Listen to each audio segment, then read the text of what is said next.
machiegni nyakorom gajwang' nyinga Lydia Okeyo. Wachako gi wach man riwruoge makedo ne ratiro mag oganda oseyo jatend piny Kenya William Ruto kuom kiro weche moko manenore kamago makoro buongi majogo ma oyango ni achudhe kata job lek ma okwako sectors machalo kaka mano mar sukari kod mamoko. Kweth mar Azimio la Umoja One Kenya bende oseyo Ruto kuom tiyo gi weche mag buogo ji makamago kaka Chris Owino miyoler. Riwruoge makedo ne ratiro mag oganda kaachiel kod josiasa mag Azimio oketo jatend piny William Ruto e tago maliet kaluwore gi weche manyoro wacho e yimbo mar Kenya ewi kedo gi achudhe kaachiel kod job lek e pacho kae.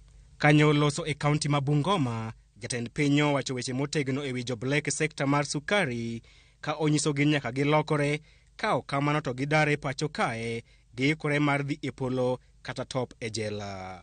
Mmekubali wezi wote tuwafukuze? Maneno ya wezi ni ngapi? Wahame Kenya, waende jela, ama waende mbinguni? Maneno ya imeishia hapo. Riwruoge makedo ne ratiro mag oganda kaka Amnesty International, Haki Africa, KNHCR kaachiel kod LSK oseyo wechego kendo tudo siem makamano kod lal mar jaket mwandu mar kambi rego niang' mar Mumias, Jaswant Singh Rai.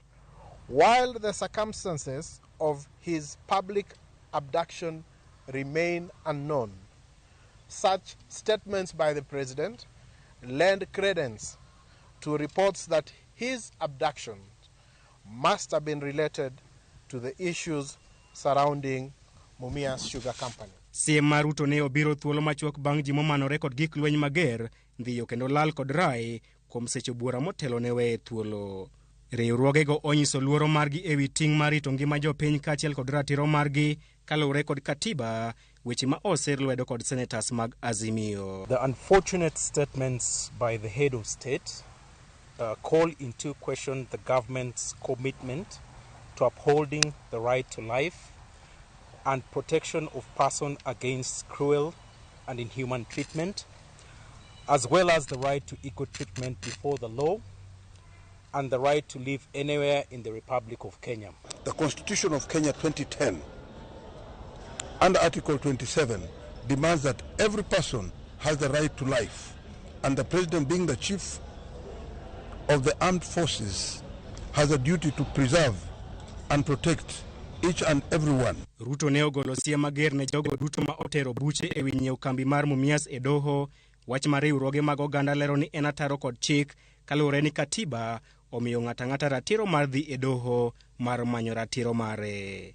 The statements also undermine the authority of the courts and signal a departure from use of legitimate dispute resolution mechanisms in favor of abrogation of constitutional rights, threats and intimidation.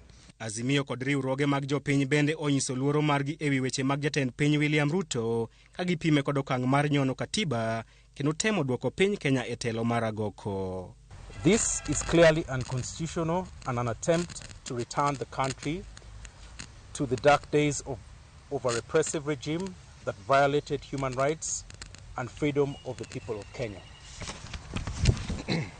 Nitire weche udi mag do manyalo miyo ka ng'ato timo makosa titwe kata goye fine. Oknyalo ni president ni ibo oro ng'ato e polo kata ibo riembo ng'ato Kenya ka kata ibo kawo ng'ato midhiyo jela.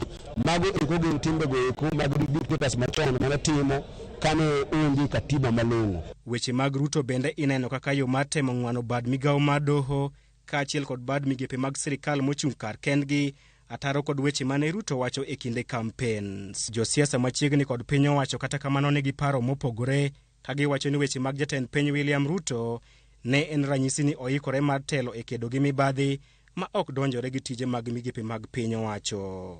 It is the same individuals who are complaining that the president is not fighting corruption. When the president comes out strongly to show the political goodwill of fight against corruption, you know, some funny individuals or some mischievous people want to say the president means something. What I can interpret from the president meant on the three issues, that the government is committed to get rid of corruption. Weche mag jatend piny Dr. William Ruto biro e kinde ma jopiny osebedo kod ywak mathoth ewi medruok e weche mag mibadhi e piny owacho kaachiel kod okang' mar apisi mar jamin wach maduong' mar lwaro buche mane itudogo moko kuom jodito e piny owacho mar Kenya Kwanza. Jopiny oketo wang'gi mar neno ka weche mag jatend piny biro nyago olemo e thiro weche mag mibadhi e pacho kae. Chris Owino, Ramogi TV, Parliament Buildings, Nairobi.